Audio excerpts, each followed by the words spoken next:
कांग्रेस प्रवक्ता और महिला कांग्रेस अध्यक्ष अलका लामा ने उपराज्यपाल मनोज सिन्हा की ओर से पहलगाम हमले की जिम्मेदारी लेने वाले बयान को लेकर हमला बोला है। इसको लेकर अलका लामा ने लेफ्टिनेंट गवर्नर मनोज सिन्हा का इस्तीफा मांगा है। अलका लामा ने कहा है कि पहलगाम हमले में सुरक्षा चूक हुई, इसके लिए गृह मंत्री अमित शाह को पहले और फिर लेफ्टिनेंट गवर्नर को इस्तीफा देना चाहिए।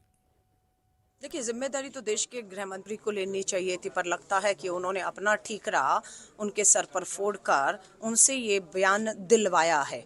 अगर ये बयान उनका अपना होता गवर्नर एलजी का, तो वो इस्तीफा लेकर आते और इस्तीफा दे चुके होते और उसके बाद टीसी करते कि ये पहलगांव में जो आतंकी घटना में जांच में जो आया है कि सुरक्षा में सेंध हुई। और इस बात को तो सर्वदलीय बैठक में खुद राजनाथ सिंह जी ने पहली सर्वदलीय बैठक में मान लिया था कि सुरक्षा में चूक के कारण पहलगांव में इतना बड़ा जो है आतंकी हमला हो गया और उसी समय इस्तीफा तो गृह मंत्री को देना था। लेकिन आज जैसे जैसे चीजें सामने आ रही हैं, आज गृह मंत्री को इस्तीफा देने की बजाय जो है उनसे ये बात कहलवाई जा रही है। इस्तीफा दोनों को देना चाहिए, दोनों पूरी तरह फेल हुए हैं।